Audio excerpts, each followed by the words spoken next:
June 27, 1977, Duluth, Minnesota.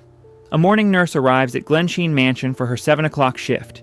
The 39-room estate sits on 12 acres of Lake Superior shoreline Jacobean Revival architecture.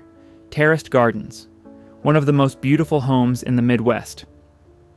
She enters through the main door. Immediately something feels wrong. The house is too quiet. Velma Pietila, the night nurse, should be awake, moving around, preparing to hand off her patient. The nurse walks toward the grand staircase. Then she sees it. A body. Velma Pietila, beaten to death. A brass candlestick lies nearby. The nurse runs upstairs. Elizabeth Congdon's bedroom door is open. The room has been ransacked. Drawers pulled out. A jewelry box missing. Elizabeth Congdon lies in her bed, 83 years old, partially paralyzed from a stroke. She's been suffocated with a satin pillow. 2 women murdered in one of Minnesota's grandest homes. The heiress to a mining fortune, killed in the mansion her father built 70 years earlier. Police arrive within minutes. The initial theory, robbery gone wrong. An intruder entered during the night. Velma tried to stop them. Both women died. But the truth was far darker. This wasn't random. This was family. The Glensheen murders would become Minnesota's most infamous crime, a case involving greed, manipulation, and a daughter desperate for her inheritance. A story that stretched from the iron mines of the Mesabi Range to the courtrooms where justice struggled to find answers. If you're interested in the dark side of America's Gilded Age fortunes, please consider subscribing. Your support is highly appreciated. Now, this is the story of how wealth built a palace and how greed destroyed the family inside it. Let's begin with that terrible morning. Chapter 1. The morning everything changed. The day nurse, whose name was never publicly released, arrived at Glensheen at 7 o'clock on Monday morning, June 27, 1977. She'd worked for Elizabeth Congdon for years. She knew the routine, the house, the layout. What to expect when she walked through those doors. Everything felt wrong immediately. The mansion was silent, too silent. Normally, Velma Pietila, the night nurse, would be moving around, preparing breakfast, getting Elizabeth ready for the day. The transition between shifts was always smooth, professional. They'd done this hundreds of times. But Velma wasn't in the kitchen. She wasn't in Elizabeth's room. The house felt empty in a way that made the nurse's skin crawl.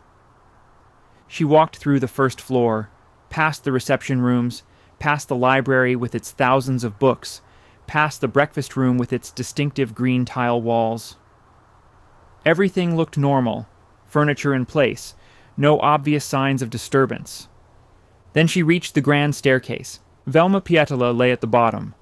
Blood pooled around her head. A brass candlestick, bent from impact, lay a few feet away. The nurse ran upstairs. Elizabeth's bedroom door stood open.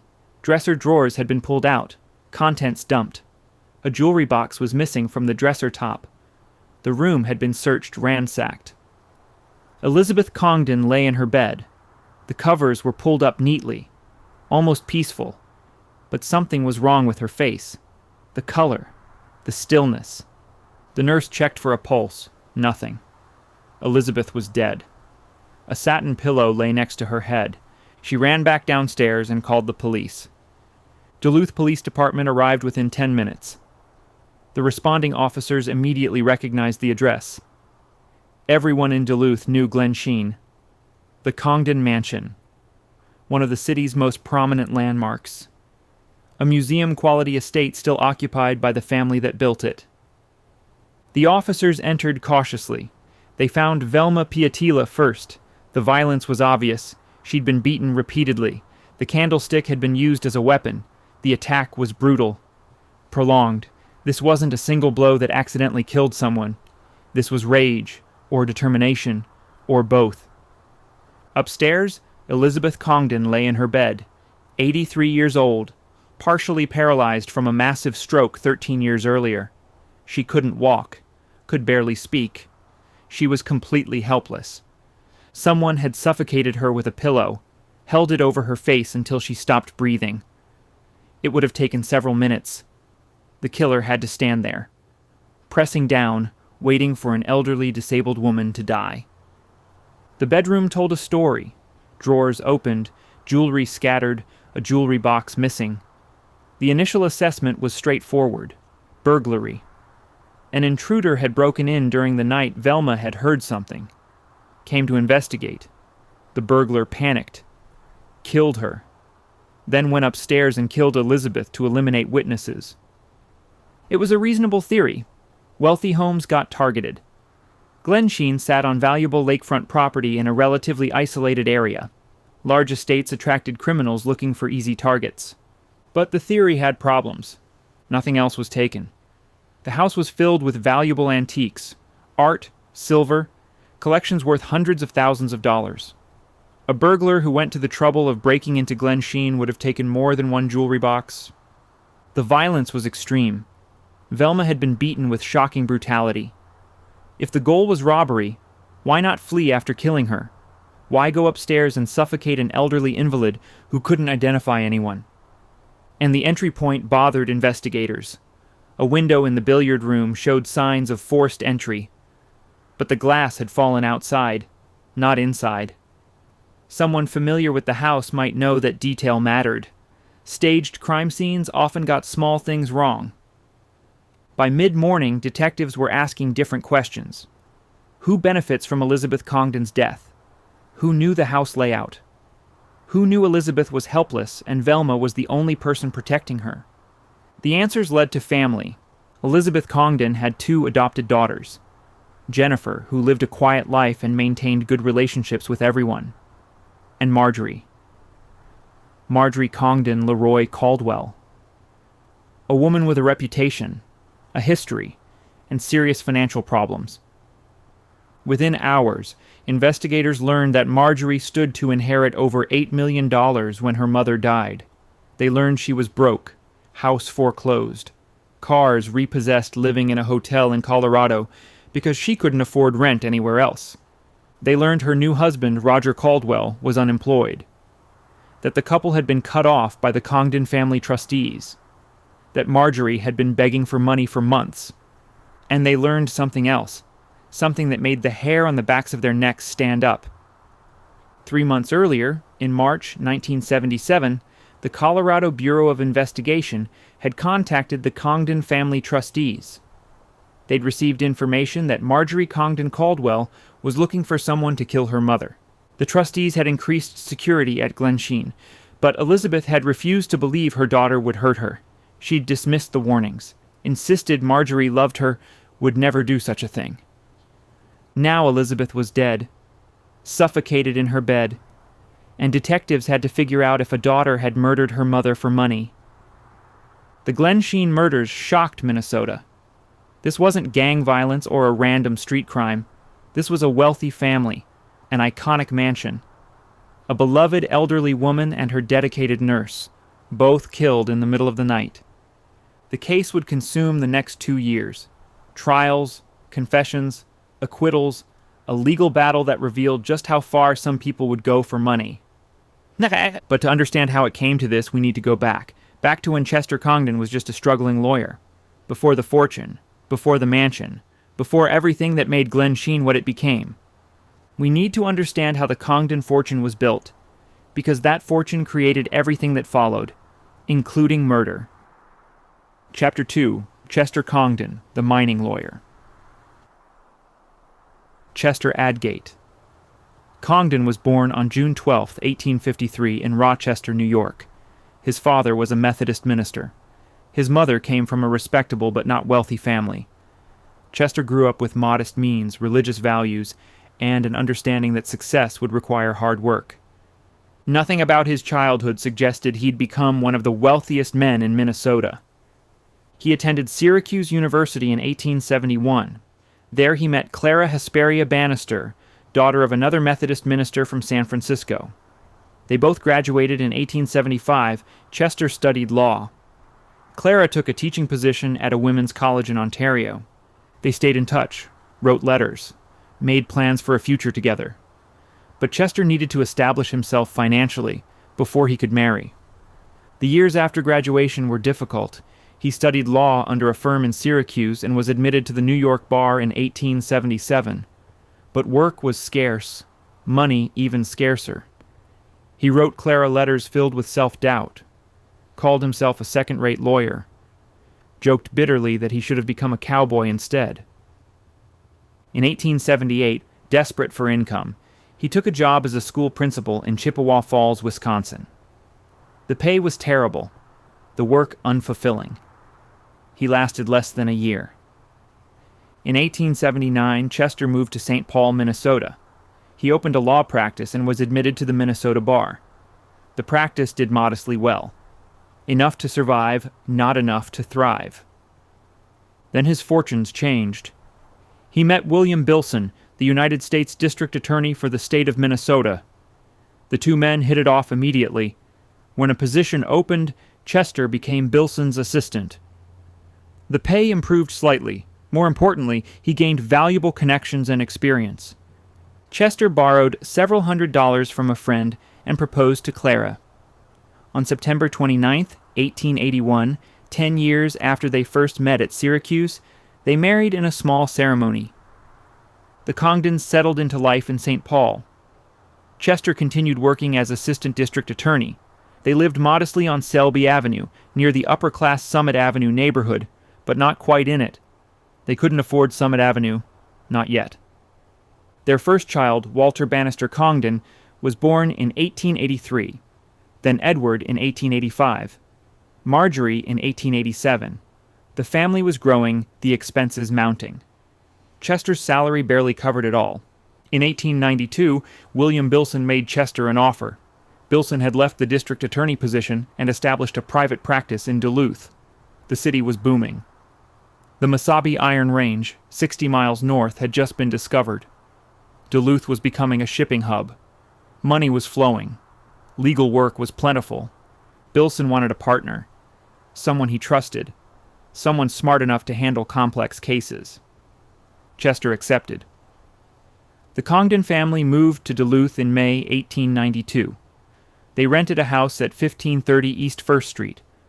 The firm of Bilson and Congdon quickly earned a reputation for expertise in civil litigation, but the move to Duluth brought tragedy. Their son John Robert, nearly 2 years old, died in May 1893 from scarlet fever. The loss devastated Clara and Chester. They buried him in Duluth. A daughter, Elizabeth Mannering, was born in April 1894. Then Robert in 1898. The family kept growing despite the grief. In 1896, the Congdons purchased their own home, a 3-story Victorian masterpiece called the Redstone, faced in Red Lake Superior sandstone. The house at 1511 East Superior Street had been designed by renowned Duluth architect Oliver Traffhagen. It was substantial, impressive, the kind of house that announced a family on the rise. Chester's law practice was doing well, but what really changed everything was iron ore. The Mesabi Iron Range had been discovered in 1890 by Leonidas and Alfred Merritt. They'd found something extraordinary. Hematite ore lying close to the surface, rich deposits. Easy to extract, the largest iron ore body on the planet. But the Merritts struggled to find investors. Most steel makers didn't trust ore that seemed too good to be true. Andrew Carnegie, who ran the largest steel company in America, dismissed Mesabi ore as a sample of dirt, inferior quality, not worth investment. Henry Oliver disagreed. He ran Oliver Steel in Pittsburgh, the second largest steel manufacturer in the country. Oliver traveled to Minnesota in 1892 to attend the Republican National Convention. After the convention, he visited Duluth and toured the Mesabi Range personally. He liked what he saw. The ore was real, high quality, massive quantities. This could transform American steel production. Oliver needed local legal representation to handle his Minnesota mining transactions. He went to William Bilson's office in Duluth. Bilson was away. On a tight schedule, Oliver reluctantly agreed to meet with Bilson's junior partner instead, Chester Congdon. The two men connected immediately. Both were staunch Republicans. Both understood business. Both saw the potential in the Mesabi Range. Oliver proposed a partnership. He would create the Oliver Mining Company. Chester would serve as the company's agent in Minnesota. leasing and purchasing mining property. In exchange, Chester would receive fees, commissions, and stock in the company. Chester accepted. It was the opportunity he'd been waiting for. Finally, a chance to build real wealth. For the next several years, Chester worked tirelessly for Oliver Mining. He negotiated leases, purchased property, handled legal disputes. His reputation grew. His income increased dramatically. The struggling lawyer was becoming a wealthy man. But the bigger fortunes were still ahead, because the Mesabi Iron Range attracted the attention of even larger players. John D. Rockefeller wanted control of the range. He saw iron ore as strategic to his oil empire. Andrew Carnegie, despite his earlier dismissal, changed his mind and aggressively pursued Mesabi properties. Henry Oliver was caught between two titans. Chester found himself in the middle of battles between some of the wealthiest, most powerful men in America. Rockefeller versus Carnegie. Oliver trying to maintain independence, millions of dollars at stake. The fate of American steel production hanging in the balance. In 1901, J.P. Morgan stepped in. Fearing the conflict would destabilize the national economy, Morgan brokered a deal. He bought out Rockefeller, Carnegie, and Oliver Mining's holdings, combined them into a new entity, United States Steel Corporation, the first billion-dollar company in history. The consolidation made fortunes for everyone involved. Henry Oliver walked away wealthy. Chester Congdon, as a stockholder in Oliver Mining, saw his shares in the new U.S. Steel Corporation skyrocket in value. In 6 years, Chester's stock rose 555%. Almost overnight, he went from successful lawyer to one of the wealthiest men in Minnesota. His net worth climbed into the millions, the equivalent of tens of millions today. Chester didn't stop there. He purchased cheap mining land on the western Mesabi Range. Land others thought was worthless because the ore needed processing before it could be used in steel mills. Chester partnered with Guilford Hartley and convinced U.S. Steel to invest $10 million in a concentration plant to process the ore. When U.S. Steel built the plant, Chester and Hartley's land became extremely valuable. They leased it back to U.S. Steel at enormous profit. Chester diversified. He invested in copper mines in Arizona, partnering with former Oliver Mining president Thomas Cole to create the Calumet and Arizona Copper Company. He built an irrigation canal in Washington's Yakima Valley and developed fruit orchards. He served on boards of banks, mining companies, and hardware firms. By 1904, Chester had achieved his dream. He was, arguably, the richest man in Minnesota. Perhaps only railroad magnate James J. Hill had more money. Chester retired from active law practice. He was 51 years old, wealthy beyond anything he'd imagined as a struggling young lawyer. He and Clara had 7 children, a beautiful home on Superior Street, respect in the community, but Chester wanted something more, something that reflected his success, something that would last for generations. He wanted an estate, a mansion, a palace on Lake Superior that would announce to everyone that Chester Adgate Congdon had arrived. In 1905, he began planning what would become Glensheen. Chapter 3. Building Glensheen. Chester and Clara spent months planning their estate. They traveled, studied architecture, visited grand homes on the East Coast. They knew what they wanted. Not ostentatious like the Fifth Avenue palaces, not trying to impress New York society. This would be a family home. Substantial, beautiful, built to last centuries. They purchased land on the shore of Lake Superior, 12 acres between Tisher Creek and Bent Brook, heavily wooded. The property ran from London Road down to the lake. In 1905, this was considered far removed from downtown Duluth, almost rural, quiet. Clara wrote in her diary, "I will have quiet neighbors." She was referring to the cemetery west of their property. The location offered privacy, natural beauty, and those stunning views of the lake. Chester hired Clarence H. Johnston as architect. Johnston was Minnesota's most prominent designer. He'd created scores of public buildings, university campuses, and private residences. He understood how to combine beauty with practicality, how to build structures that would endure harsh Minnesota winters. Johnston proposed Jacobean Revival style. inspired by 17th century English country estates. Asymmetrical design, brick construction with granite trim, prominent gables, distinctive windows and chimneys. The style suggested old-world permanence without European pretension. For the landscape, Chester hired Charles Welford Levitt Jr. from New York. Levitt brought two young landscape architects, Anthony Morell and Arthur Nichols, to supervise on-site work. They would later become Minnesota's foremost landscape designers. William A. French Company handled interior design. Every room would have custom woodwork, carefully selected furnishings, and attention to detail that matched the exterior quality. Construction began in 1905. The project would take 3 years and 9 months. The challenges were immediate. The site was heavily wooded and sloped steeply toward the lake. Workers had to clear trees while preserving natural beauty, grade the land, create level areas for the house and gardens. It wasn't easy work. Chester wanted the estate to be modern and self-sufficient. Underground tunnels were dug from London Road to bring in water, gas, and power lines. This way utilities wouldn't mar the landscaping. The tunnel system also allowed coal delivery for the heating system without disturbing the grounds. Water for the gardens came from Tisher Creek, diverted into a 60,000-gallon reservoir between Superior Street and London Road. The reservoir is still in use today. Levitt designed the landscape to retain much of the original vegetation: birch trees, maples, spruce. He wove trails and rustic bridges through the natural growth. The driveway followed the land's natural contours, rather than cutting straight paths. But the estate also needed to function independently. Levitt included a large vegetable garden, greenhouse, orchard, and cow barn. The property would produce its own fruits, vegetables, and dairy products, tennis courts, a bowling green, a large pier on Lake Superior, a boathouse, 4 gardeners' cottages. The main house rose steadily. 39 rooms spread across multiple floors. 20,000 square feet of living space.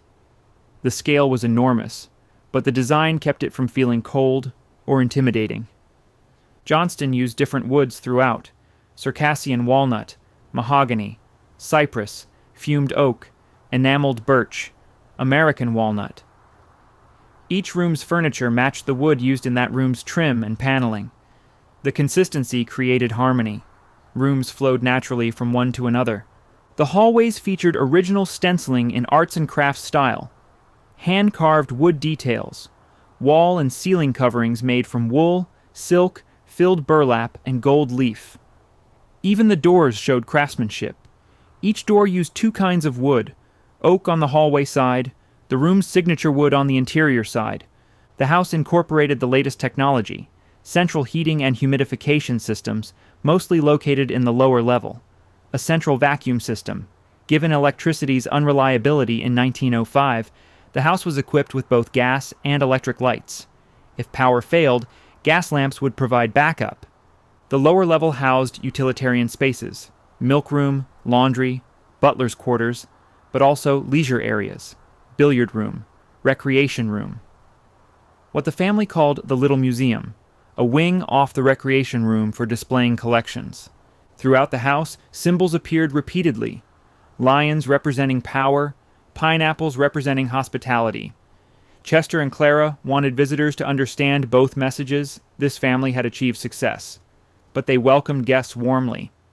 The breakfast room became one of the house's highlights. John Bradstreet of Minneapolis designed it. Green tile covered the walls and floors. 3 walls of stained glass windows overlooked the terraced gardens, and Lake Superior beyond natural light flooded the space. It was simultaneously elegant and intimate. The dining room and library also featured lake views. Large windows brought the landscape inside. The formal gardens, designed to be viewed from these rooms, descended in terraces toward the water. The grand staircase rose through the center of the house: carved railings, art glass windows. The staircase wasn't just functional, it was a statement, a showcase of craftsmanship. Construction costs mounted steadily: labor, materials, custom woodwork. The final bill came to $854,000. Equivalent to over $22 million today, Chester paid without complaint. This wasn't extravagance for its own sake. This was building something permanent, something that would serve his family for generations. On November 24th, 1908, the Congdon family moved into Glensheen. The name came from two sources: Chester's ancestral village of Sheen in Surrey, England, and Glen, the Scottish word for narrow valley, referring to the ravines of Tisher Creek and Bent Brook that framed the property. The house was complete, the gardens planted, the staff hired. Glensheen was operational. Chester had achieved what he set out to create: a masterpiece of design and craftsmanship, a home that combined beauty, functionality, and technological advancement. An estate that announced his success while remaining fundamentally a family residence. Architectural historian Larry Millett would later call Glensheen warm and livable, with a surprising sense of intimacy, despite its size. Because the house remained in the Congdon family for 70 years, it stayed remarkably intact. Almost nothing changed. Original furnishings remained in their original places.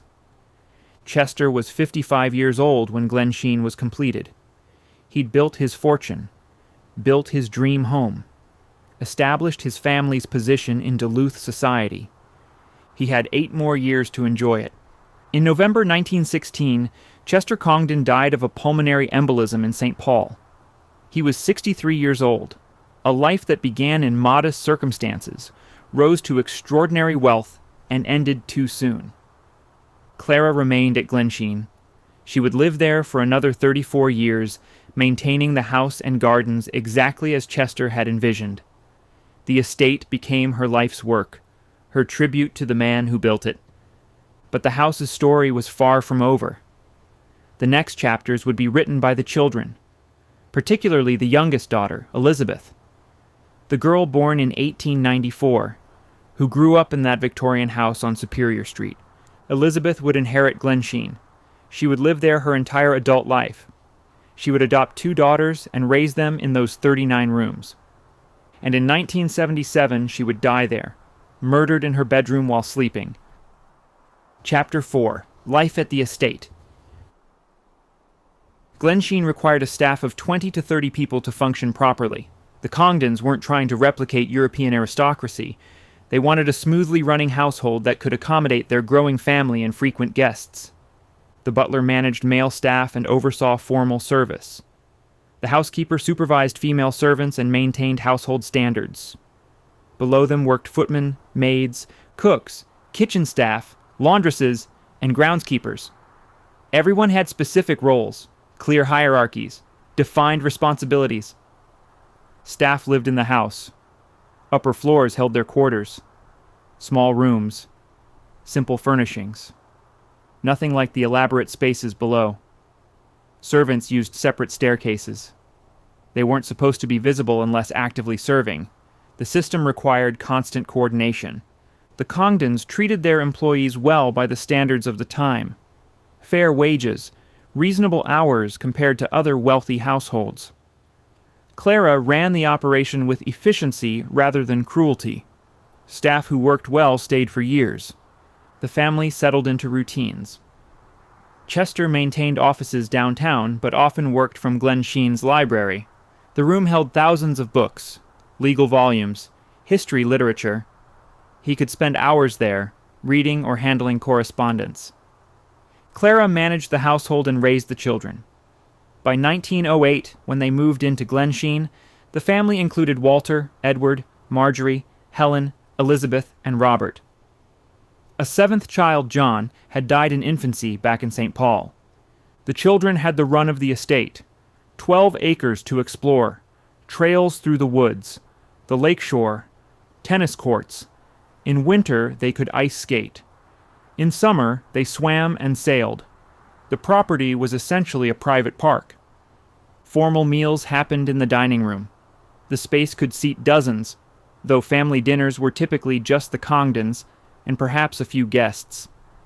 The room featured high windows, bright silk banners, and gleaming silver candlesticks' medieval atmosphere mixed with modern comfort.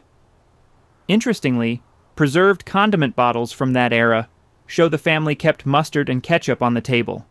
Even millionaires wanted familiar tastes. The breakfast room saw daily use, that distinctive space with 3 walls of green tile and stained glass. Every morning, the family gathered there. Lake views, natural light Clara believed starting the day properly mattered. Breakfast together kept the family connected despite their individual schedules. Chester collected art, American painters mostly, Charles Warren Eaton, Childa Hassam, Albert Laurie Grohl. The collection hung throughout Glensheen, displayed as Chester intended, not stored away, not rotated. Each painting had its place. The house functioned as both home and private gallery. The family also welcomed guests regularly. Dinner parties, afternoon teas, garden gatherings. The terraced gardens provided perfect settings for outdoor entertaining. Clara had specific days for receiving callers. Social obligations came with the Congdon name and fortune. Chester remained involved in business and politics even after retiring from active law practice.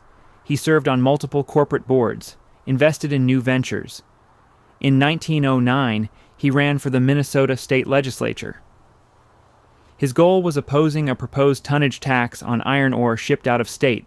The tax threatened his western Mesabi investments. Chester won election. He served 2 terms from 1909 to 1913. He commuted between Duluth and St. Paul during legislative sessions. The work took him away from Glensheen for weeks at a time, but he felt the cause justified the absence. His political efforts succeeded. The tonnage tax bill failed. Chester's business interests were protected. Minnesota eventually passed such a tax in 1921, 5 years after his death. But by then, the Congdon fortune was secure. Throughout these years, Elizabeth was growing up at Glensheen. Born in 1894, she was 14 when the family moved into the estate. The house became the center of her world. She knew every room, every trail, every view of the lake. Unlike her siblings, Elizabeth never seemed eager to leave. Walter went off to college. Edward pursued his own interests. Marjorie and Helen eventually married. Robert prepared for university. They all moved on with their lives, establishing homes elsewhere. Elizabeth stayed. She attended social functions, had friends, traveled occasionally, but Glensheen remained home, the place she belonged. She never married. This wasn't particularly unusual for wealthy women of her generation. Some chose independence over the obligations that came with marriage. Elizabeth appeared content with her life at the estate, helping Clara manage the household, involving herself in Duluth society, and maintaining the family presence. Then, in November 1916, Chester died. The pulmonary embolism struck suddenly. He was only 63, at the height of his influence, still active in business, still planning projects. His death shocked Duluth. Memorial services drew hundreds. Tributes emphasized his contributions to the city and state, the development of the Iron Range, his political service, his philanthropy, which he'd kept quiet during his lifetime. Chester left his fortune in trust. Clara would receive income for life. After her death, the estate would be divided among the surviving children. The structure protected the wealth, ensured it would support multiple generations, prevented any single heir from squandering everything. Clara continued living at Glensheen. She maintained the house exactly as Chester had left it. The staff, the gardens, the furnishings, everything stayed in place. She was preserving his vision, keeping his memory alive. The 1920s and 30s passed. The children grew older, started their own families. Grandchildren appeared. Glensheen hosted family gatherings, holiday celebrations, and summer visits. Clara aged gracefully. She remained sharp, capable, in control of the household well into her 80s. Staff respected her. Family deferred to her. Glensheen was her domain. In 1950, Clara Congdon died at age 96. She'd lived at Glensheen for 42 years. Longer than Chester. Long enough to see the estate become a Duluth landmark, a symbol of the family's lasting prominence. After Clara's death, the question became, what happens to Glensheen? The other children had their own homes, their own lives. None wanted the burden of maintaining the massive estate. The costs were substantial.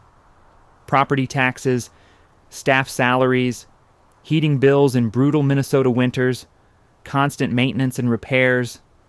Elizabeth was the logical choice. She'd never left. Glensheen was already her home. The house would pass to her.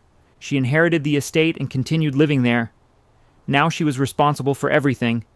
The decisions, the expenses, the preservation of what her parents had built. By this point, Elizabeth was in her 50s, still unmarried. Living alone in 39 rooms seemed impractical. The solution came through adoption. In 1932, Elizabeth adopted her first daughter, an infant originally named Jacqueline Barnes. Elizabeth renamed her Marjorie Mannering Congdon. 3 years later, in 1935, Elizabeth adopted a second daughter, Jennifer Susan Congdon. The house had children again. The rooms that had been quiet for years filled with sounds of young girls, toys, laughter, the energy that comes with raising a family. Elizabeth devoted herself to her daughters. She hired nurses and nannies to help, enrolled them in good schools, introduced them to Duluth society, gave them everything the Congdon name could provide. Marjorie and Jennifer grew up at Glensheen. They experienced childhood similar to what Elizabeth had known: the estate, the lake, the privilege that came with the family fortune. But there were differences, important ones. These girls were adopted, not blood Congdons.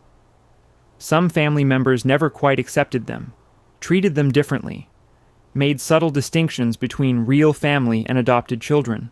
Marjorie seemed to feel this more acutely. She was temperamental, difficult, required more attention than Jennifer. Elizabeth struggled sometimes to manage her older daughter's moods and demands. Still, life at Glensheen continued. The years passed. The house aged gracefully. Very little changed inside.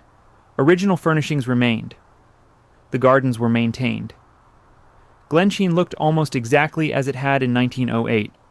Then, in 1964, disaster struck. Elizabeth suffered a massive stroke. She was 70 years old. The stroke left her partially paralyzed. She lost mobility on one side. Her speech became impaired. She couldn't walk, required a wheelchair, needed constant care. Suddenly, the woman who'd run Glensheen for decades couldn't manage her own daily needs. She required round-the-clock nursing, someone to help her eat, dress, move from bed to chair, someone to monitor her health constantly. Nurses were hired, day shifts and night shifts. The routine Elizabeth had maintained for so long now depended entirely on paid caregivers and her daughter's involvement. In 1968, Elizabeth made a decision. She donated Glensheen to the University of Minnesota Duluth. The university would own the property after her death, but Elizabeth retained a life estate. She could live there as long as she survived. After she died, the university would take possession. The decision made sense. None of her daughters wanted to maintain the property. Marjorie was married with 7 children, living elsewhere. Jennifer had her own life. The estate needed an institutional owner who could preserve it permanently. This arrangement meant Elizabeth could live out her days at Glensheen, die in the house where she'd spent her entire life. The university would convert it to a museum, eventually open it to the public, share the beauty and history with everyone. Elizabeth's health declined slowly through the 1970s. The paralysis never improved. She remained wheelchair-bound, increasingly fragile, but her mind stayed relatively sharp. She could still communicate, make decisions, and recognize family. By 1977, Elizabeth was 83. She required complete care, couldn't be left alone. The nurses managed everything.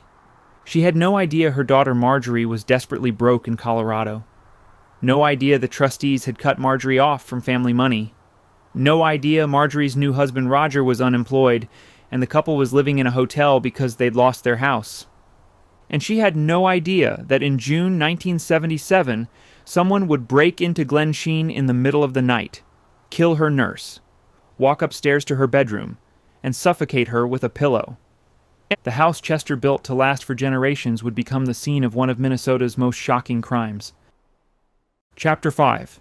Elizabeth, the heiress who never married.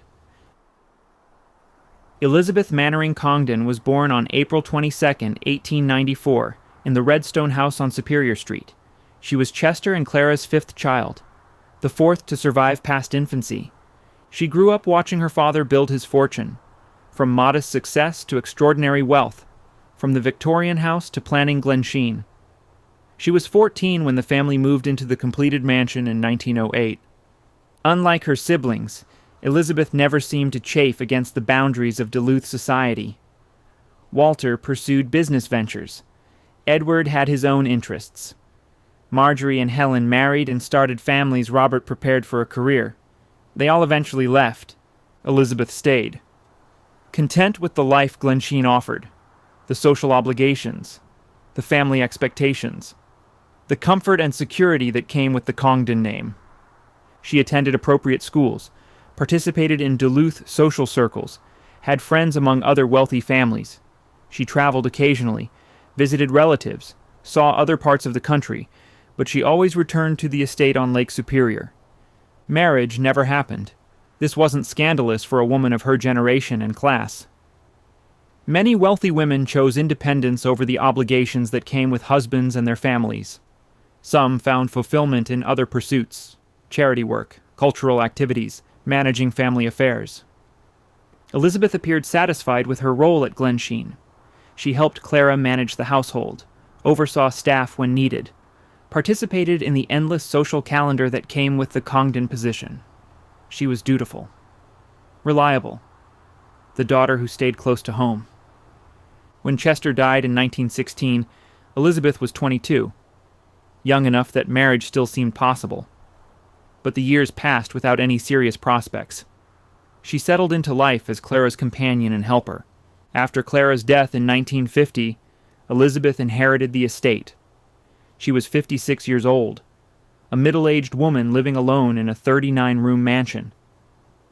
The loneliness must have been profound, walking through rooms designed for a large family, eating meals in a dining room built for dozens. The staff provided company, but they were employees, not family. The distance always remained.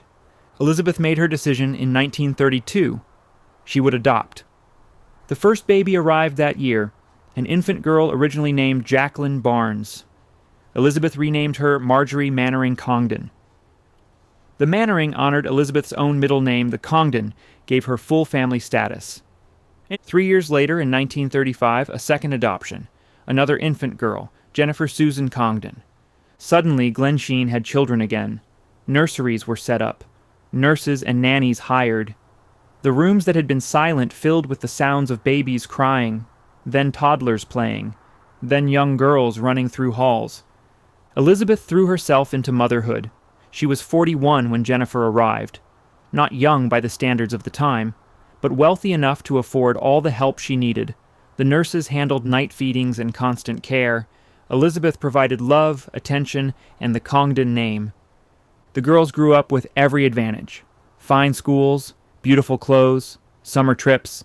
They learned to sail on Lake Superior, played tennis on the estate courts, attended social functions appropriate to their age and position.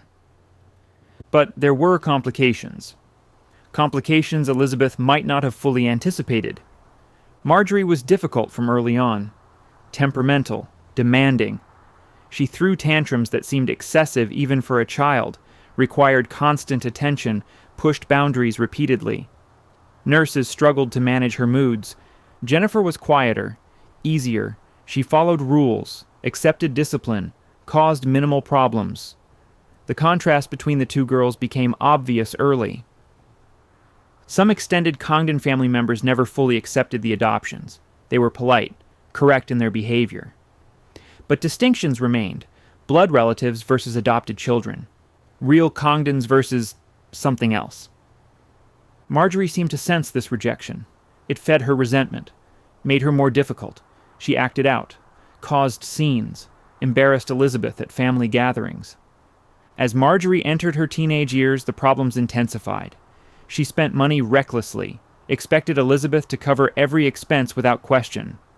When limits were set, she became furious, accused her mother of not loving her, threatened dramatic actions. Elizabeth tried patience, understanding, professional help. Nothing seemed to work. Marjorie remained volatile, unpredictable, manipulative. In 1951, at age 19, Marjorie married Richard Leroy. They started having children immediately, 7 eventually. The marriage lasted 19 years, ending in divorce in 1970.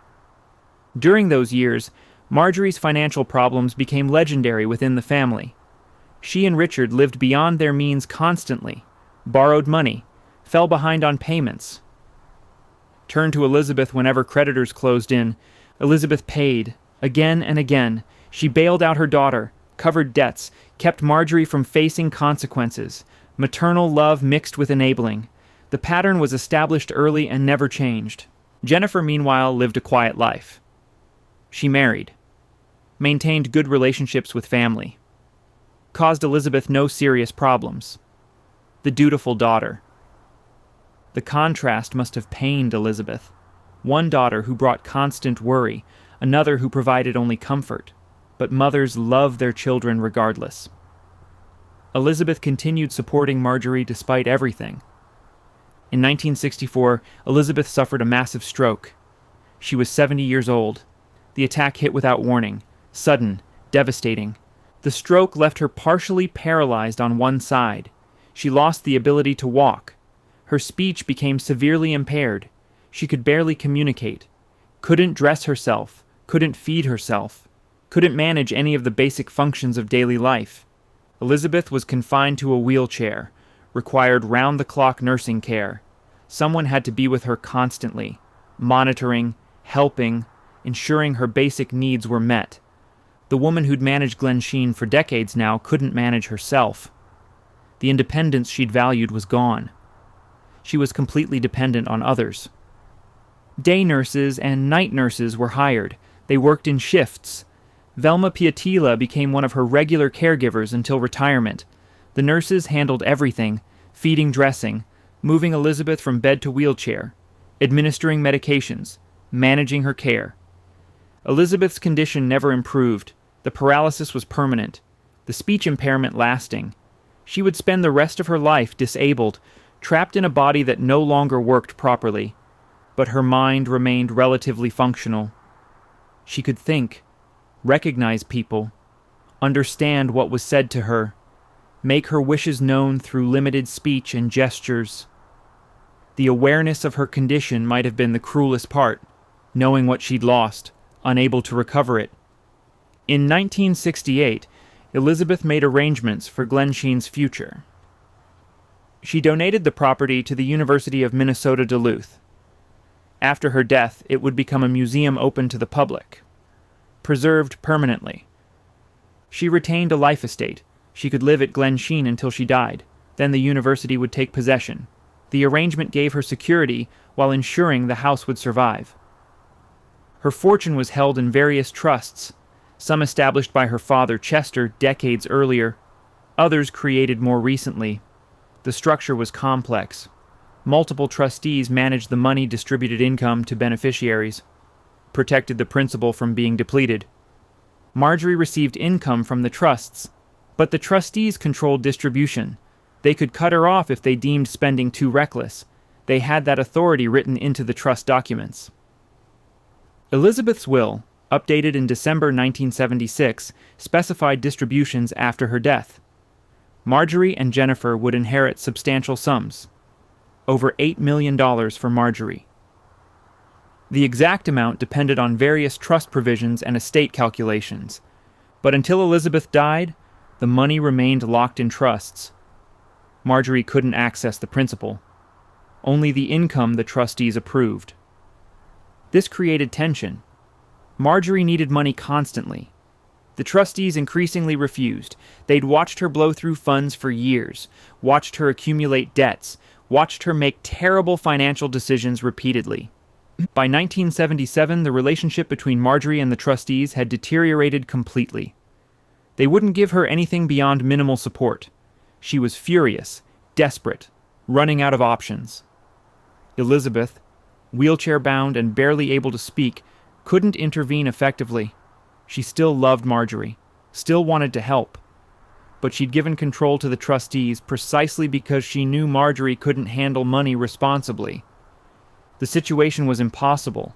A daughter who needed cash immediately, trustees who refused to provide it, a mother who was wealthy on paper but couldn't access enough to solve the problem, and an inheritance worth millions that would only pay out when Elizabeth died. Elizabeth spent her days in the second-floor bedroom, looking out at Lake Superior, the water she'd watched her entire life. The view from the house her father built. She'd lived at Glensheen for 69 years, longer than anyone, longer than Chester, longer than Clara. She had no way of knowing that her daughter Marjorie, desperate and broke in Colorado, was discussing increasingly desperate solutions. No way of knowing that Marjorie's new husband Roger was willing to do things Marjorie herself might hesitate to attempt. No way of knowing that on the night of June 26, 1977, someone would enter Glensheen through a billiard room window, kill the night nurse trying to protect her walk upstairs to her bedroom, and press a pillow over her face until she stopped breathing. Chapter 6. Marjorie, the Problem Daughter. Marjorie Congdon came into the world as Jacqueline Barnes, an infant whose biological parents couldn't keep her. In 1932, Elizabeth adopted her and gave her the Congdon name a new identity, a new future. The early warning signs appeared young. Tantrums that lasted for hours, demands that seemed excessive even for a child, an inability to accept the word no without explosive reactions. Elizabeth attributed it to adjustment, adoption trauma, the confusion of being raised by someone who wasn't her birth mother. She hired specialists, sought advice, tried different approaches. Nothing worked. Marjorie remained difficult. As she grew older, the problems evolved. She developed a sense of entitlement that shocked even people accustomed to wealthy children. Money meant nothing to her.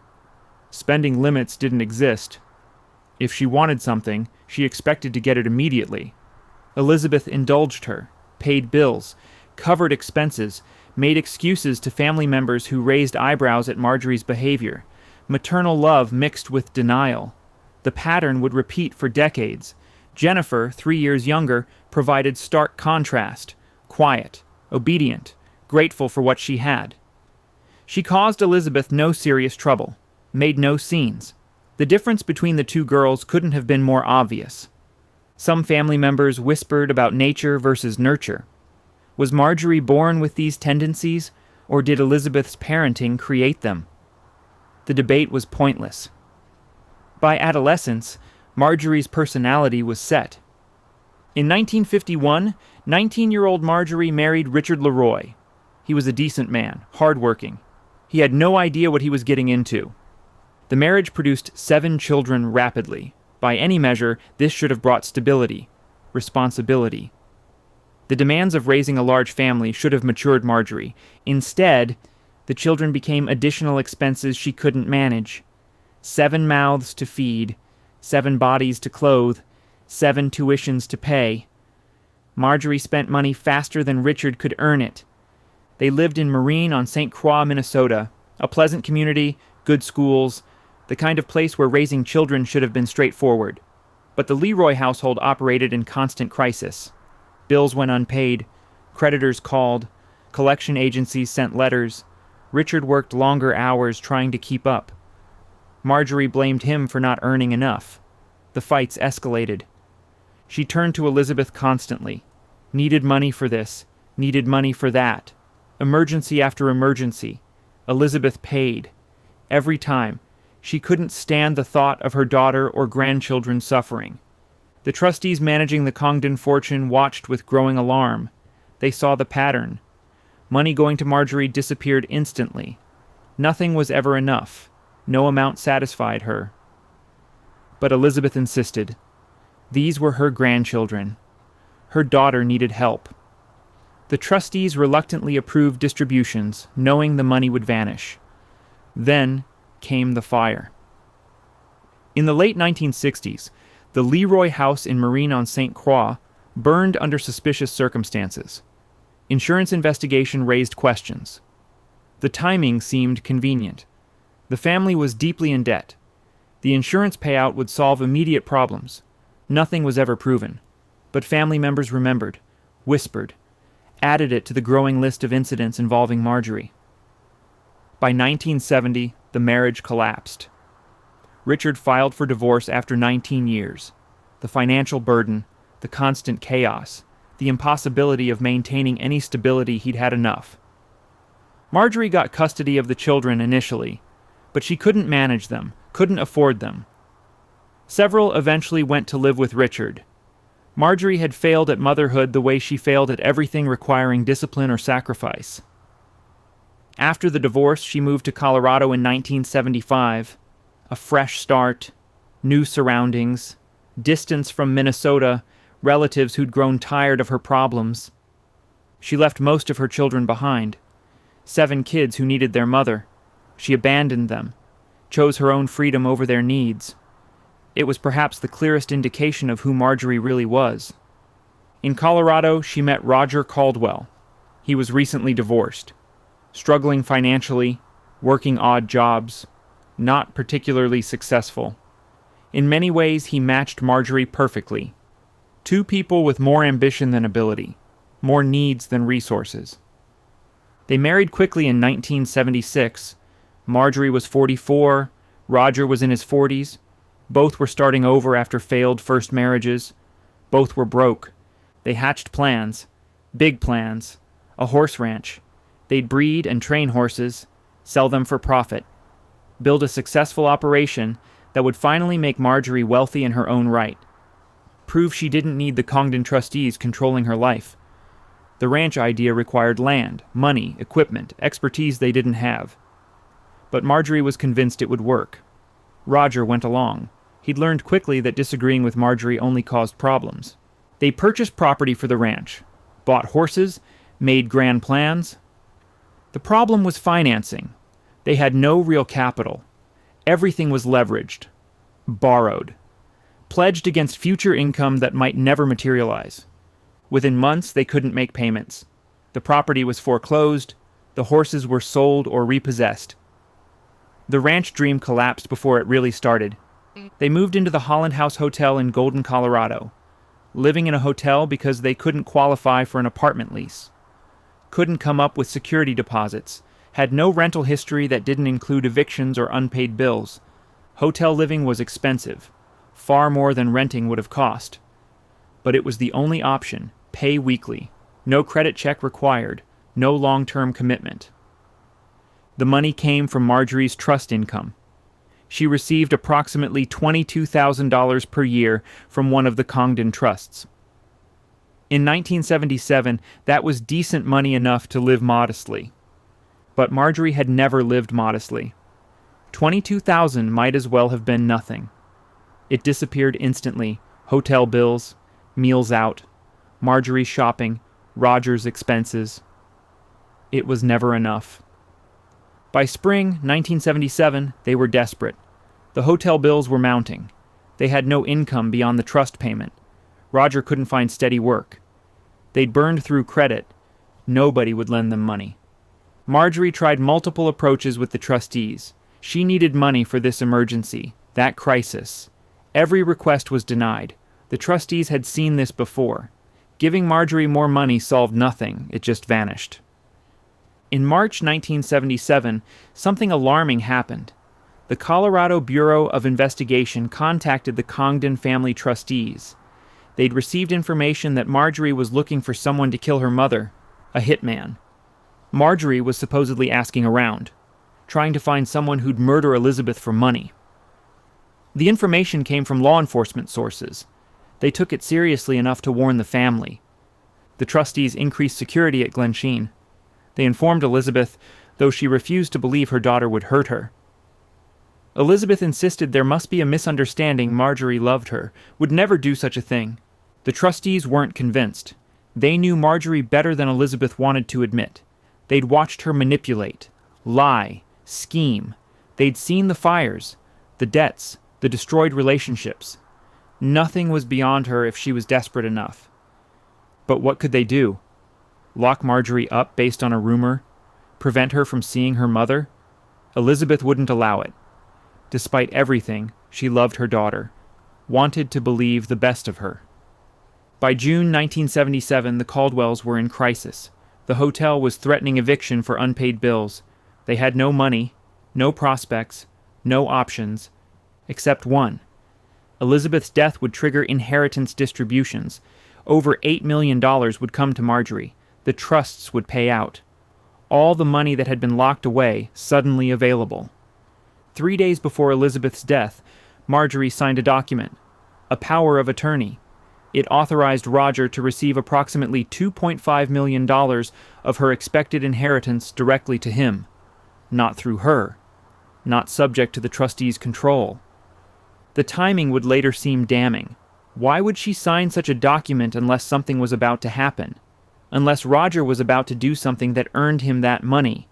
On the weekend of June 24th through 26th, Roger disappeared from the hotel. He left a note for Marjorie's 16-year-old son, Rick. Said he and Marjorie would be with real estate agents all weekend, left $50 for Rick to use for dates and gas. The real estate agent never saw Roger that weekend.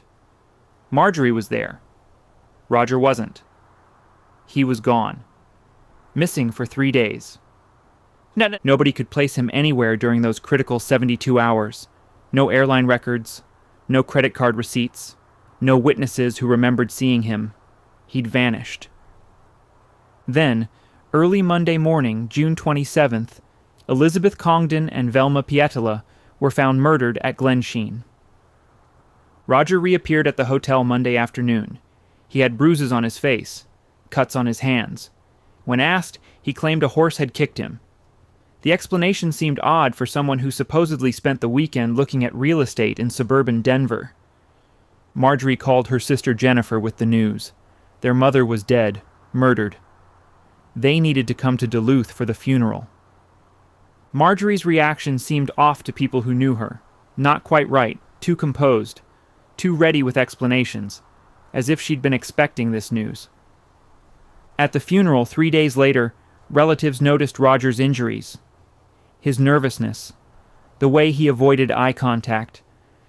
Something about the Caldwells didn't feel right. Family members approached investigators, told them about Marjorie's financial problems, the hitman rumor from March, the pattern of fires and suspicious incidents, the inheritance worth millions. They urged police to look closely at Marjorie and Roger. What police would discover over the next weeks was damning. Evidence that placed Roger at Glensheen. Physical proof connecting him to the crime. A trail that led directly back to the desperate couple in Colorado who needed Elizabeth dead. The question wasn't whether Roger killed them. The evidence would prove that beyond doubt. The question was Marjorie's involvement. Did she order it? Plan it? Encourage it? Or was Roger acting alone to secure the inheritance that would save them both? Chapter 7. The Evidence Mounts. Duluth police began building their case within hours of discovering the bodies.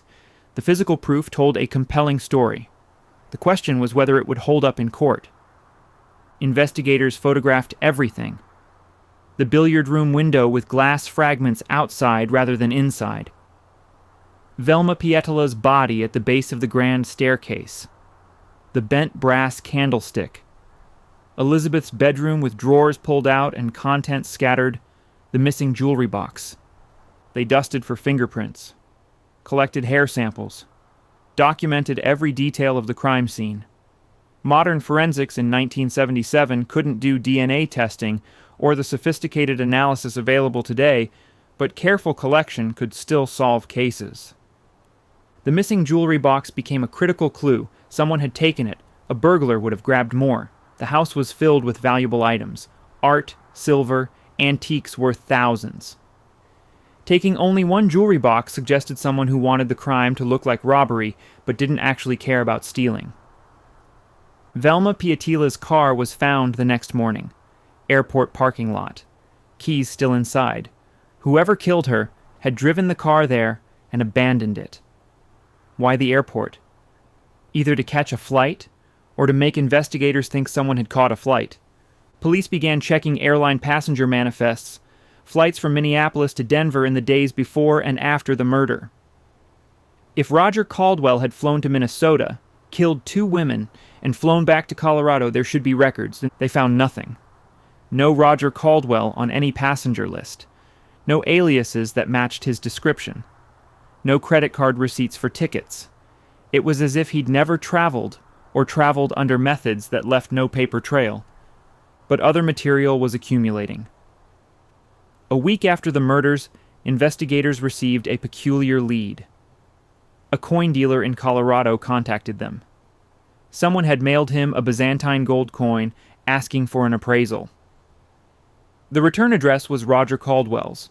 The coin matched the description of items from Elizabeth's jewelry collection. Why would Roger mail himself a stolen coin? It made no sense, unless he was incredibly stupid or incredibly arrogant, or establishing some kind of proof that the job was done. Detectives obtained a search warrant for the Caldwell's hotel room. What they found was damning. More jewelry matching descriptions of items taken from Glensheen. A wicker basket similar to the missing jewelry box Roger tried claiming Marjorie's grandmother had given her these things years ago. The story fell apart quickly. Then came the fingerprint. On the envelope containing the gold coin, a thumbprint that would become the prosecution's most powerful weapon. The print belonged to Roger Caldwell. Definitively. No question. Roger had mailed himself stolen property from a murder scene, put his thumbprint on the envelope, created proof that directly connected him to the crime. It was almost unbelievable. But the most damning findings were visual. When Roger and Marjorie arrived in Duluth for Elizabeth's funeral on June 30th, relatives noticed immediately. Roger's face was bruised cut. His hands showed injuries, scratches and marks consistent with a violent struggle. Marjorie explained quickly, a horse had kicked him. Just an accident. Nothing to do with anything else. The explanation satisfied no one. Roger looked like he'd been in a fight. The kind of fight that happens when you beat someone to death with a brass candlestick. Investigators interviewed the Caldwells separately. Their stories had inconsistencies, small details that didn't match. Roger claimed he'd been in Colorado all weekend, but he couldn't explain where exactly. No witnesses confirmed his presence. No credit card receipts. No restaurant bills. Nothing. Marjorie insisted Roger had been with her, looking at real estate, planning their future. But the real estate agent said she'd only seen Marjorie. Roger hadn't been there. Marjorie changed her story, said she must have been confused about which day Roger accompanied her. The lies were piling up. Each contradiction made the Caldwells look more guilty. On July 6, 1977, police arrested Roger Caldwell. 2 counts of first-degree murder. Elizabeth Congdon, Velma Pietila. He was charged with killing them both in order to speed his wife's inheritance. Roger maintained his innocence, claimed he was being framed, that someone was setting him up. He'd never been to Duluth that weekend, never entered Glensheen, never touched those women. The whole case was planted, the story ridiculous, but the material kept mounting. Forensic analysis of the wicker basket found in their hotel room. Fibers that matched materials from Glensheen, hair samples, soil from the estate grounds. Each test added another piece to the prosecution's case. Marjorie wasn't arrested immediately. Police were still building their argument against her. They believed she'd planned it, ordered it. But proving conspiracy required more than suspicion. They needed hard proof of her involvement. That came through financial records. The power of attorney signed 3 days before the murders, authorizing Roger to receive $2.5 million of her inheritance.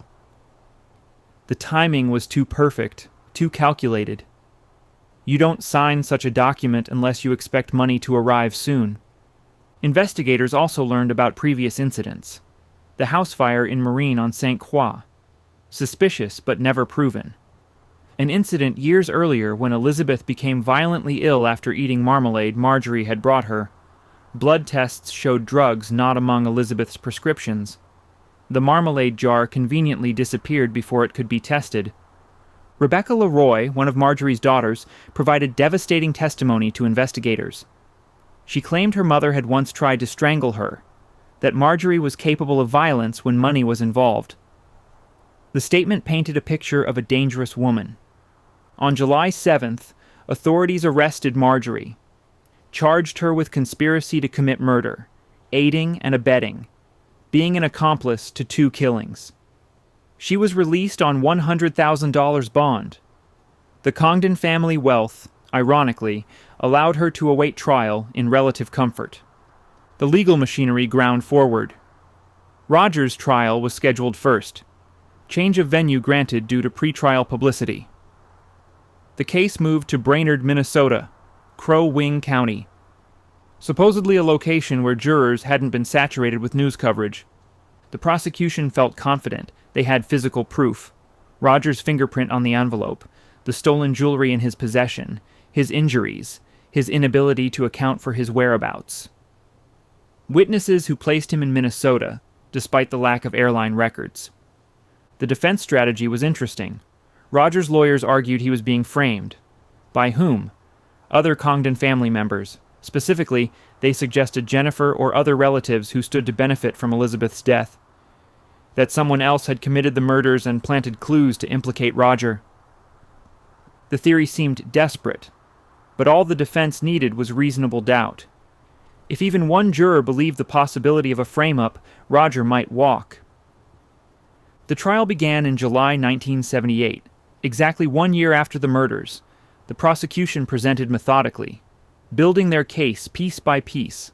The stolen jewelry found in Roger's hotel room, the wicker basket matching the missing jewelry box, the Byzantine gold coin mailed to himself, his fingerprint on the envelope, the injuries visible at the funeral, his missing whereabouts the weekend of the murders, financial desperation, motive worth $8 million. The defense tried attacking each element, suggested the jewelry could have been gifts, that the fingerprint might have gotten on the envelope innocently, that the injuries came from a horse kick, just as Marjorie claimed.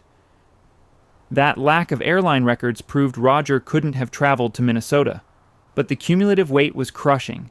Too many coincidences, too much physical documentation, too many lies that didn't hold up under scrutiny. One piece the prosecution couldn't produce: actual proof of how Roger traveled to and from Minnesota. No airline tickets, no rental car records, no bus tickets. He'd supposedly made the trip invisibly. The defense hammered this point. How could Roger have traveled 1,500 miles without leaving any trace? The prosecution suggested he might have driven, stolen a car, hitchhiked, paid cash for everything, traveled under a fake name. There were ways to move without documentation. If you planned carefully, Roger had 3 days to get there and back. It was physically possible. The jury deliberated for 3 days, then returned their verdict. Guilty. Both counts. First-degree murder. 2 consecutive life sentences. Roger Caldwell was going to prison, probably forever. He'd killed 2 women for money that would never benefit him now. The inheritance would be tied up in legal battles for years. Even if Marjorie eventually received it, Roger would be behind bars. The conviction energized prosecutors. Now they moved forward with Marjorie's trial. If they could convict the husband, they could convict the wife who'd orchestrated everything. But Marjorie's trial would prove far more difficult. She hadn't been at Glensheen that night, hadn't touched the murder weapons, hadn't left fingerprints or physical traces. Proving conspiracy required showing she'd planned, encouraged, or ordered the killings. That was harder than proving Roger had actually done them. And Marjorie had advantages Roger lacked. Money for the best legal representation. The Congdon name still carried weight. She could present herself as a grieving daughter, wrongly accused a victim of overzealous prosecutors, desperate to solve a high-profile case. Her trial would become a spectacle that captivated Minnesota. A battle between the prosecution's facts and the defense's theatrics. The outcome was far from certain. Chapter 8. Marjorie's Trial. Marjorie Congdon. Caldwell's trial began in April 1979 in Hastings, Minnesota, Dakota County. Another venue changed to escape the intense publicity that had saturated Duluth and surrounding areas. The prosecution faced a fundamental challenge. Roger had been at the crime scene. His fingerprints, his possession of stolen items, his injuries, physical connections to the murders. But Marjorie had been in Colorado, 1,500 miles away. She hadn't wielded the candlestick, hadn't suffocated her mother, hadn't touched anything at Glensheen that night. Proving she'd conspired to commit murder required showing intent, planning, that she'd encouraged, ordered, or aided Roger in the killings. Circumstantial cases are harder to win. Juries want direct proof, clear connections. Beyond reasonable doubt is a high standard when the defendant wasn't physically present. The prosecution built their argument around motive and timing, Marjorie's desperate financial situation, the foreclosed house, repossessed cars, hotel living, the trustees cutting her off from family money, the inheritance worth over $8 million that would pay out only after Elizabeth's death. Then came the damning documents. The power of attorney signed just 3 days before the murders, authorizing Roger to receive $2.5 million directly. Why sign such papers unless something was about to happen? Unless Roger was about to do something that earned him that money? Prosecutors presented the hitman rumor from March. The Colorado Bureau of Investigation had warned the Congdon trustees that Marjorie was looking for someone to kill her mother 3 months before it happened. The defense objected strenuously. Hearsay, unreliable, but the judge allowed it as showing state of mind. Rebecca Leroy testified against her own mother, described Marjorie's violence, the attempted strangulation, the pattern of manipulation and cruelty. It was devastating testimony. A daughter accusing her mother of being capable of murder. The marmalade incident came up. Years earlier, Elizabeth had become violently ill after eating marmalade Marjorie brought her. Blood tests showed drugs. The jar disappeared. Was it attempted murder that failed? Or innocent coincidence? The prosecution painted it as a previous attempt on Elizabeth's life. The house fire in Marine on St. Croix. Suspicious. Insurance investigation. Happening when the family was drowning in debt. Another pattern. Another suggestion that Marjorie would do anything for money. But the defense had a strategy, and it was brilliant. Ron Meshbesher, Marjorie's attorney, was one of Minnesota's best criminal defense lawyers. He understood that winning required more than refuting facts. It required making Marjorie sympathetic, making jurors like her want to acquit her. Marjorie dressed conservatively for court. Modest clothing, minimal jewelry. She looked like a middle-aged woman, not a murder conspirator. And she brought knitting. Every day sat at the defense table knitting quietly, looking harmless, grandmotherly, non-threatening. The knitting was genius. It created an image. This is what murderers look like? This woman calmly knitting? The contrast was powerful. Juries respond to visuals. To impressions, Marjorie looked nothing like someone who'd order her mother killed. Meshbesher attacked every piece of the prosecution's case. The power of attorney? Perfectly normal financial planning. Marjorie expected to inherit eventually. She was organizing her affairs. Nothing sinister about it. The hitman rumor? Unverified gossip. No actual hitman was ever found. No conversation recorded. Just third-hand information passed along by law enforcement. Hardly reliable. Rebecca Leroy's testimony? A troubled daughter with grudges against her mother. Their relationship had been contentious for years. Rebecca might say anything to hurt Marjorie. The marmalade incident happened years ago. Never investigated. Never proven. Bringing it up now was prejudicial. Trying to paint Marjorie as evil without actual proof. The house fire? Never solved. Insurance paid out. If arson had been proven, charges would have been filed. They weren't. It was speculation. Insinuation. Meshbesher's argument was simple. The prosecution had suspicions. Theories. A timeline that looked bad. But they didn't have proof. They couldn't show Marjorie telling Roger to kill anyone, couldn't produce phone records of planning conversations, couldn't demonstrate any direct involvement. Roger committed the murders. That was established. But maybe he did it on his own, without telling Marjorie, hoping to secure the inheritance that would save them both, acting independently, while she remained ignorant of his plans. Was that likely? Perhaps not. But the prosecution had to prove beyond reasonable doubt that Marjorie knew and participated. If the jury had any reasonable doubt, they had to acquit. The defense also planted seeds about Roger's conviction, suggested maybe he'd been framed too, that someone else committed the murders and set up both Caldwells. The theory didn't need to be convincing, it just needed to create doubt. Marjorie testified in her own defense. Risky. Prosecutors could cross-examine, but Meshbesher judged that jurors needed to hear from her directly, needed to see her as human sympathetic. She spoke about loving her mother, about the adoption, about feeling rejected by some family members who never fully accepted her as a real Congdon. She cried discussing Elizabeth's death, expressed shock that anyone thought she could hurt her mother. She explained the financial documents as innocent planning, said Roger must have acted alone, that she'd had no idea what he was planning, that she was as much a victim as anyone her mother was dead. Her husband was in prison. Her life was destroyed. The performance was convincing. Marjorie came across as wounded, confused, grieving, not as a cold-blooded killer who'd ordered her mother's murder. Prosecutors tried breaking her on cross-examination, asked about the finances, the debts, the desperation, the timing of everything, but Marjorie held firm, denied involvement, maintained that Roger had acted without her knowledge. Closing arguments laid out the contrasting views. The prosecution emphasized the totality, all the pieces together, the financial desperation, the timing, the inheritance, the power of attorney, the pattern of suspicious incidents.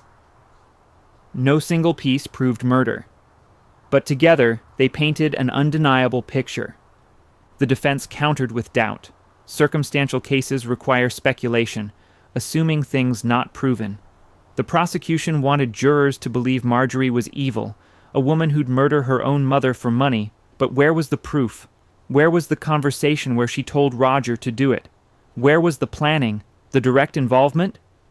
The jury deliberated for 9 hours, then returned their verdict. Not guilty. All charges. Marjorie Congdon Caldwell walked free. The courtroom erupted. Some family members were devastated, outraged. How could she be acquitted? The prosecutor stood stunned. Marjorie smiled, hugged her attorney. After the trial, some jurors threw a party. They invited Marjorie. She attended, celebrated with the people who'd just acquitted her of murdering her mother. It was extraordinary, bizarre. Jurors who believe someone is innocent don't usually socialize with them afterward. But they liked Marjorie, the knitting, the demeanor. The performance had worked. The legal system had spoken. Roger Caldwell was guilty. Marjorie Caldwell was innocent. One person had committed 2 murders. The other had simply been married to him. Unfortunate, tragic, but not criminal. The Congdon family couldn't believe it. 4 of Marjorie's own children filed a civil suit. They contested her right to inherit. Argued she'd been involved in the murder even if a jury hadn't convicted her, that she shouldn't profit from Elizabeth's death. The civil case had a lower burden of proof. Preponderance of evidence rather than beyond reasonable doubt. The family thought they had a better chance in civil court, but the damage was done. Marjorie had been acquitted in criminal court. That verdict carried weight. Attacking her in civil proceedings looked vindictive, like the family couldn't accept the jury's decision. Eventually, a compromise was reached. Marjorie would receive income from the trusts, but limited. $40,000 per year, not the millions she'd expected. Not enough to live extravagantly, but enough to survive. The inheritance she'd supposedly killed for would never materialize. The legal battles had consumed years. The restrictions meant she'd never access the full $8 million Roger was in prison. The money was tied up. Everything they'd done had been for nothing. But Marjorie was free, not in prison, not convicted. In the eyes of the law, innocent. The question remained. Did she do it? Did she order her mother's murder? Or was she truly ignorant of Roger's plans? Most people who examined the case came to the same conclusion. Of course she was involved. The timing, the finances, the power of attorney. Roger wasn't smart enough to plan this alone. Marjorie was the brains. Roger was the tool. But proving it beyond reasonable doubt, that was the challenge. And the jury couldn't overcome reasonable doubt. Whether because Meshbesher was too good, or because Marjorie's performance was too convincing, or because the prosecution's case really did have holes. The result was the same. 2 women were dead. 1 man was in prison. And the woman who most likely orchestrated everything walked free. The story should have ended there, but it didn't. Because Marjorie Congdon Caldwell wasn't done causing problems. Her future would include more fires, more suspicious incidents, more legal troubles. The pattern that began at Glensheen would continue for decades. Chapter 9. Roger's Confession and Release. Roger Caldwell sat in Stillwater Prison serving 2 consecutive life sentences. No possibility of parole. He would die behind bars. That was the reality after his 1978 conviction. But legal battles continued. Appeals. Motions. Defense attorneys searching for any grounds to overturn the verdict. In criminal law, the fight doesn't end with conviction. It continues for years through appellate courts. Roger's lawyers found something. During Marjorie's trial in 1979, new information had emerged. Testimony and documents not available during Roger's trial. The defense argued this constituted newly discovered material that could have changed the outcome. Specifically, a witness named Candace Byers had testified in Marjorie's trial. She claimed to have information about other Congdon family members possibly being involved. Her testimony suggested alternative suspects, a possible frame-up, the kind of reasonable doubt Roger's jury never heard. The Minnesota Supreme Court reviewed the appeal. In 1982, they made a stunning decision. Roger Caldwell's conviction was overturned. The court ruled that the newly discovered information from Marjorie's trial could have affected the jury's verdict. He deserved a new trial. The prosecution faced a dilemma. Try Roger again? 5 years had passed since the murders. Witnesses might be unavailable. Memories faded. Physical materials could be challenged. And juries in retrials often sympathize with defendants who've already served time. Worse, Marjorie had been acquitted. How could they argue Roger conspired with someone the courts had found innocent? The legal logic became tangled. If Marjorie didn't order the murders, what was Roger's motive? The inheritance angle depended on Marjorie's involvement. The prosecution made a calculated decision. Offer a plea deal. Get Roger to confess. Avoid the risk of acquittal at retrial. On July 5, 1983, Roger Caldwell appeared in court. He accepted a plea bargain, pled guilty to 2 counts of second-degree murder. In exchange, his sentence would be time served 5 years. He'd be released immediately. Part of the deal required confession. Roger had to admit, on the record, that he'd killed Elizabeth Congdon and Velma Piatila. No more claims of innocence. No more frame-up theories. Roger confessed. Said he'd traveled to Minnesota, entered Glensheen through the billiard room window, encountered Velma Piatila on the staircase, beat her to death with the candlestick when upstairs, suffocated Elizabeth with a pillow, took the jewelry box, drove Velma's car to the airport, flew back to Colorado. The confession answered some questions, created others. How had he traveled without leaving airline records? Roger claimed he'd used cash and possibly fake identification. The details remained vague, but the core admission was clear. He'd done it, both murders, exactly as the prosecution had argued. What the confession didn't address was Marjorie's involvement. Roger didn't implicate her, didn't say she'd ordered it, didn't describe planning conversations. His confession made it sound like he'd acted alone, decided independently to kill his mother-in-law for the inheritance money. That struck many observers as absurd. Roger Caldwell wasn't a criminal mastermind. He was an unemployed salesman living in a hotel. The idea that he'd conceived and executed this plan without Marjorie's knowledge defied belief. But the legal system had spoken. Marjorie was innocent. Roger was guilty. Those were the facts according to the courts. Whether they matched reality was a different question. Roger Caldwell walked out of Stillwater Prison in July 1983, after 5 years inside. He was 50 years old. His life was destroyed. His wife was still legally married to him, though their relationship had deteriorated. The money they'd killed for never materialized. He tried rebuilding, finding work, creating some kind of normal existence, but the past followed him. Everyone knew who he was, what he'd done. The Glensheen murderer, the man who'd killed an elderly disabled woman and her nurse for money.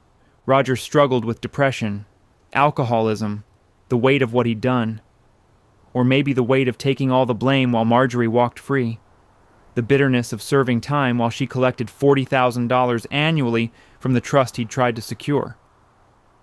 On May 18, 1988, Roger Caldwell committed suicide. He was 55 years old. The method was poison. He left no note explaining his decision.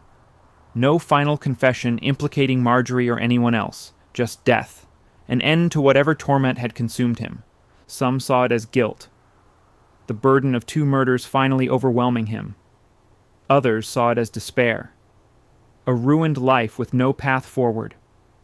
Still others wondered if he'd been pressured, if someone wanted him dead before he could change his story. The truth died with Roger. Whatever he knew about Marjorie's involvement, whatever really happened that planning phase, whether he'd acted alone or followed orders, all of it went to the grave. Marjorie continued living. The inheritance restrictions meant she couldn't access millions, but $40,000 annually was enough to survive. She'd remarried, Wallace Hagen. He became her 3rd husband, though it later emerged she'd never properly divorced Roger. Bigamy. Another crime, another pattern. In 1982, the house she shared with Wallace burned down. Another suspicious fire, another insurance claim. Investigators suspected arson. The pattern from Marine on St. Croix repeated house fire. Financial problems, insurance payout. Marjorie was charged with arson. This time, unlike the murder charges, she was convicted. Sentenced to prison. She served 21 months before release. More incidents followed. Forgery, theft, fraud. Marjorie kept getting arrested, kept appearing in court. The woman who'd beaten a double murder charge couldn't stay out of trouble for lesser crimes. Her children remained estranged. Most wanted nothing to do with her.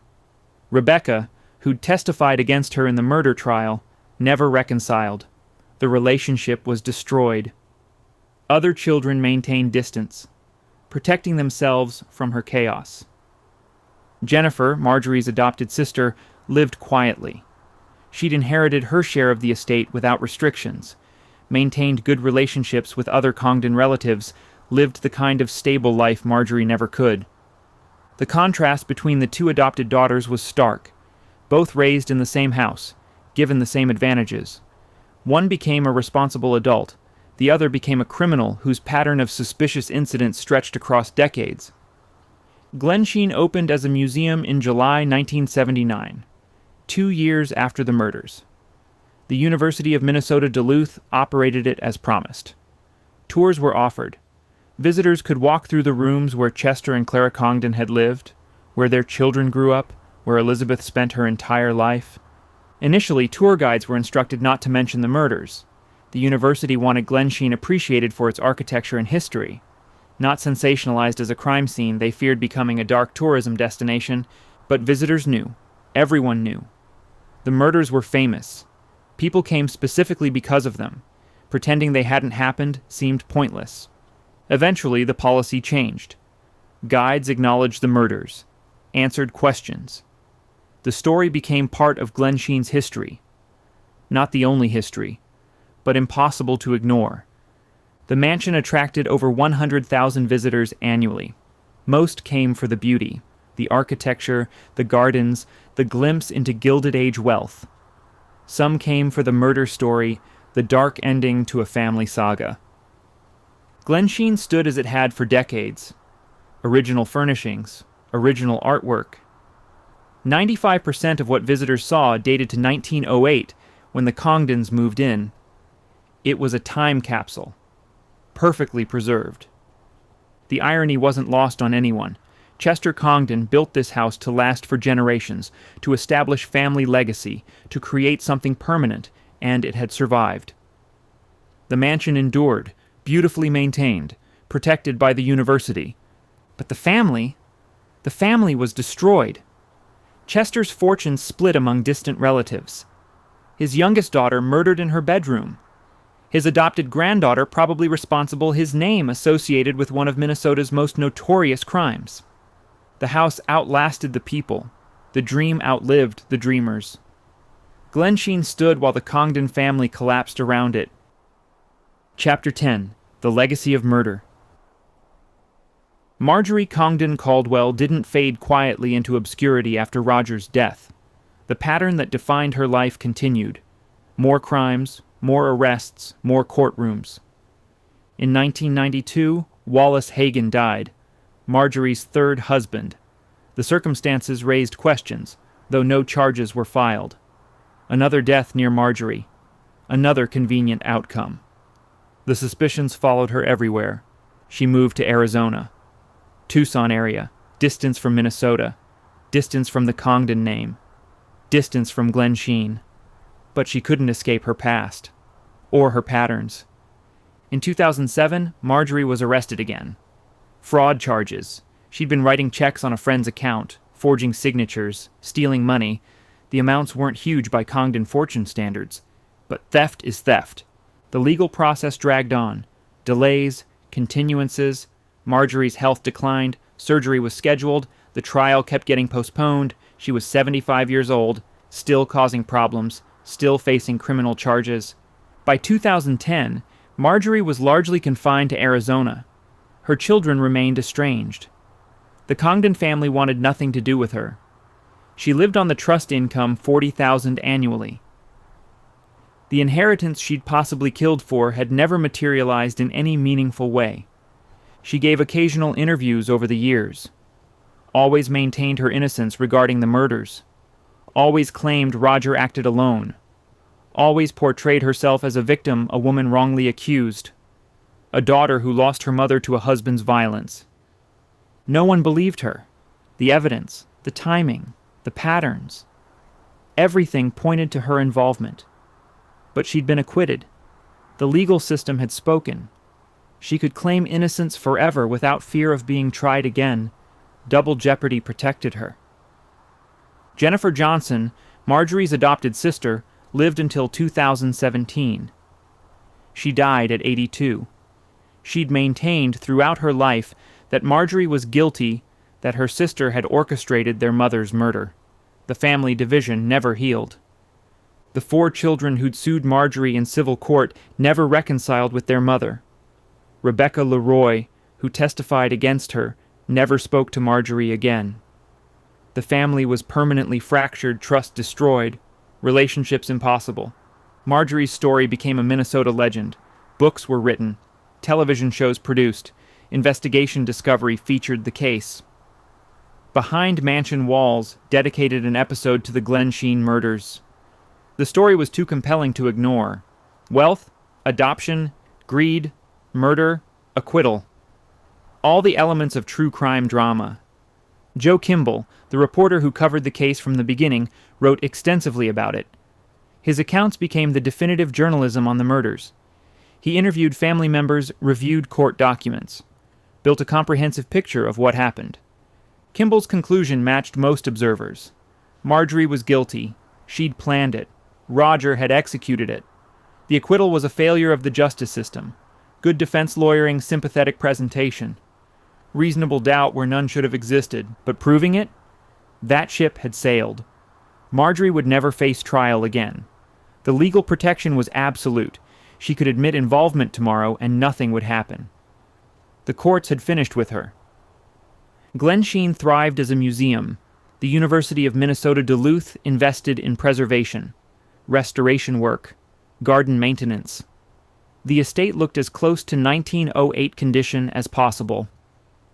Visitors saw what Chester and Clara Congdon had created. The vision made real. Tours expanded over the years. Different options became available. Classic tours showing the main rooms. Extended tours including upper floors and servants' quarters. Holiday tours with seasonal decorations. Behind-the-scenes tours showing areas normally closed to the public. The murder story became integrated into the experience, not emphasized. not sensationalized, but acknowledged. Visitors asked questions. Guides provided factual answers. The bedroom where Elizabeth died, the staircase where Velma fell, the window Roger supposedly entered through. All part of the history now. Some family members objected to this. They felt Glensheen should be remembered for Chester's accomplishments, for the architecture, for the family's contributions to Duluth, not for murder, not for the worst moment in the estate's history.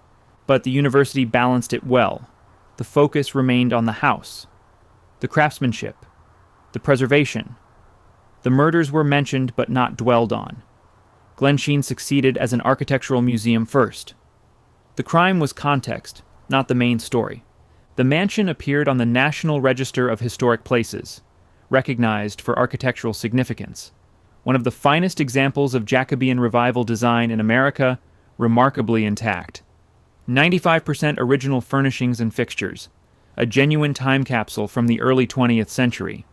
School groups visited regularly, field trips to see how wealthy families lived during the Gilded Age, to understand Minnesota's mining history, to learn about landscape architecture and interior design.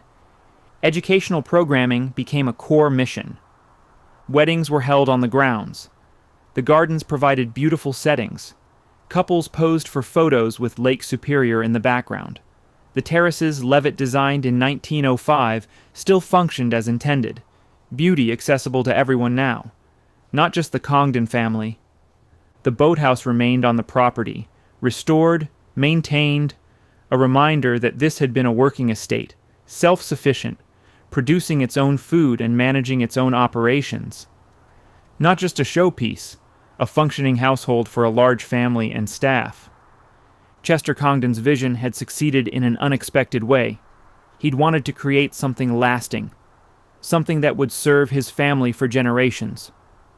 The family part failed, Elizabeth murdered, Marjorie disgraced, the Congdon name associated with crime rather than philanthropy. But the house? The house survived. Better than survived. It thrived. Shared with the public, preserved permanently, visited by hundreds of thousands, appreciated for its beauty and craftsmanship. Chester's legacy lived on through the architecture, through the estate he built. The irony was profound. Everything Chester worked for, the fortune, the family position, the lasting dynasty, all of it collapsed, but the building endured. The physical structure outlasted the family structure. Stone and wood proved more durable than blood and inheritance. Duluth embraced Glensheen as a landmark, tourist attraction, source of pride. The mansion represented the city's history, the mining wealth that built the region, the ambition and vision of early 20th century entrepreneurs. It was Duluth's connection to the Gilded Age, to a time when the city was booming and the future seemed limitless. The Congdon name remained prominent in Duluth. Streets, buildings, parks. Chester's contributions to the city were real and lasting. The park system he helped develop, the roads he funded, the civic improvements he supported. Those achievements weren't erased by murder 70 years later. But the family was gone, scattered. No Congdons lived in Duluth anymore. The fortune was dispersed among distant relatives. The name continued only in historical context, in museum placards, in tour guide scripts, in books about Minnesota history. Chester built Glensheen in 1908 with dreams of multi-generational occupation, of Congdon children and grandchildren and great-grandchildren filling those 39 rooms, of family gatherings on the terraces, of traditions passed down through decades. It lasted one generation beyond him. Clara lived there until 1950, Elizabeth until 1977, 69 years of Congdon occupation. Then it ended. The family left. The university took over. The dream was finished. But the house remained. Will remain. Protected by institutional ownership. Maintained with university resources. Open to the public forever. Chester's physical legacy secured even as his family legacy disintegrated. The murders will always be part of Glensheen's story. Impossible to separate. The most dramatic moment in the estate's history. 2 women killed in a house built for beauty and family harmony. The corruption of everything Chester intended. Yet visitors leave Glensheen impressed by beauty more than darkness. The architecture dominates, the gardens, the craftsmanship. The murders are a footnote, important, memorable, but not defining. The house is bigger than the crime. That might be the final irony. Marjorie tried to claim the Congdon fortune by murdering her mother. Got nothing. Lived on restricted trust income. Ended up in Arizona facing fraud charges in old age. The murder accomplished nothing for her. But it made Glensheen famous, brought attention to the estate, drew visitors who might never have come otherwise. The crime Marjorie committed to get money ended up benefiting the house she tried to inherit. Not her. The house. Chester would have appreciated that. His mansion surviving, thriving, becoming more than he imagined, open to everyone, a public treasure rather than a private residence. The house won, the greed lost, the beauty endured. That's the legacy of murder at Glensheen. Not just tragedy, also triumph. The triumph of preservation over destruction, of beauty over greed, of architecture over family dysfunction. The house Chester built survived everything, including murder, and it will stand long after everyone involved is forgotten.